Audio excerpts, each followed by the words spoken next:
పిల్లలు ఏది అడిగినా నువ్వు కాదనవని మా అమ్మ చెప్పింది. మరి నువ్వు ఎలాగైనా ఈ ప్రసాదం తినాలి.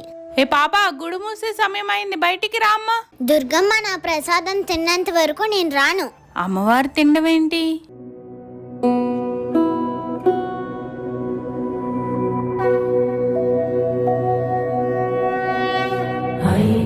నందిని నందిత మేదిని విశ్వ వినోదిని నందినుతే గిరివర వింధ్య శిరోధిని వాసిని విష్ణు విలాసిని జిష్ణునుతే